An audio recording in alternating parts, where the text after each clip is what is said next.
This week I've been driving the 2017 Subaru Impreza, and this thing debunks everything I've been saying about Subaru, so let's take a closer look. So walking around the exterior of this car, it's not the most flashy design or the most sporty looking design, but it's very refined, it looks good, and it's not the WRX or STI model, so it doesn't have to have all the bells and whistles, but it's a good looking sedan. And this sport trim has this deck lid spoiler.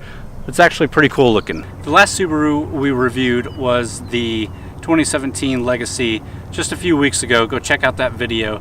But we've taken a lot of flack for what we said about it being kind of a boring car. A lot of you guys out there really like the car, which is great. It's great for Subaru. And I said in the video, I really hope Subaru does a great job with that video. Now we're in the 2017 Subaru Impreza, another car that just has never really done it for me. I like the WRX and the STI, but this Impreza has never been that great. The interior was never that great. The styling was okay, but just a mild version of what the WRX and the STI versions are. Let's take a closer look at this and see how this compares.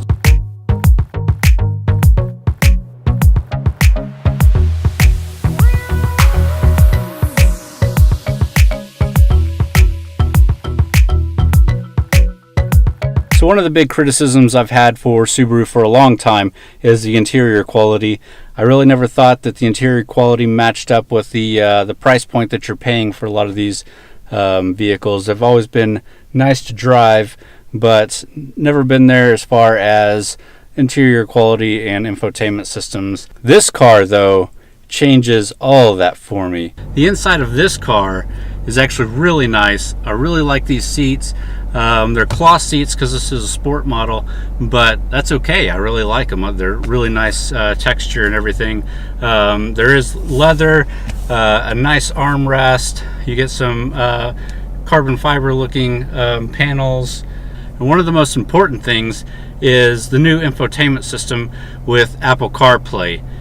Really great system so far that I've been using it, and you get a dual display setup, so even if you're on maps you get some redundant information on the top screen, which has been really good for us. So let's take a drive.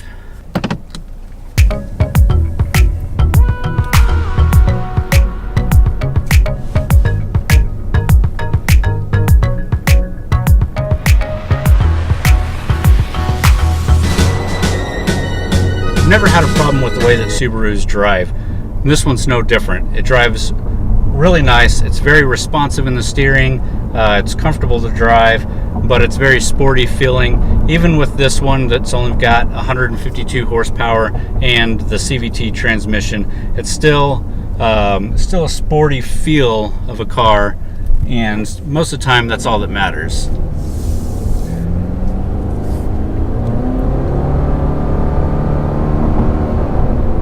If you really put the hammer down, you're going to get a lot of noise, but you're not going to get a lot of power.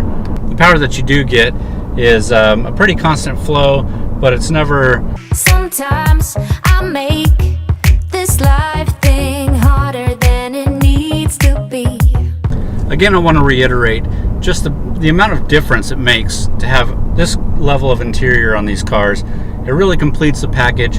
You've got a good looking car, it drives really nice, it's sporty feeling, sporty looking, and you have a nice place to be while you're driving it. It's comfortable seats, good looking materials, easy and nice to look at infotainment system. It's just a really well-rounded package now. It's really becoming where you don't have much to complain about with even Subaru anymore, or at least with this one.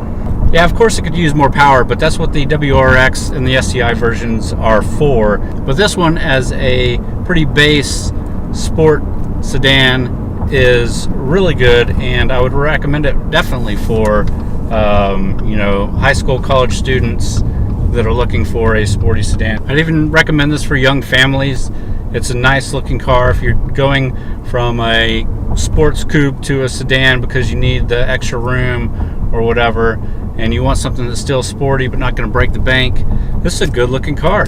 Some of the vehicles in the way of competition would be the Ford Focus, the Jetta that we reviewed not too long ago, the Hyundai Elantra, but really in a conversation of all these cars, I never really thought about the Impreza, and now I'm starting to think about the Impreza. It's a really nice, well-rounded car. Some of the technology that you do get is Subaru's EyeSight technology, which is a radar guided system that will follow the car in front of you, have lane keep assist, accident avoidance, and rear backup sensors. It's a good system. It's not the best out there, but it works decently. You get these big cameras up on top, which kind of look weird, but they work, and it makes the sun visors oddly small, but you do get a little pull out that's pretty much useless.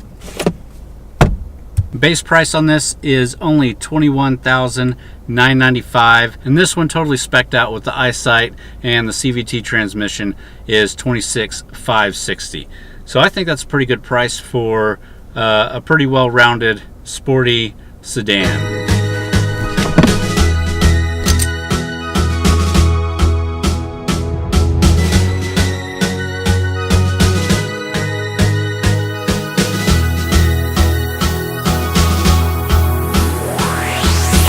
I hope you liked that video. If you did, please give us a thumbs up. In the comments down below, let us know what you think about Subaru and in particular this Impreza. And as always, thanks for watching.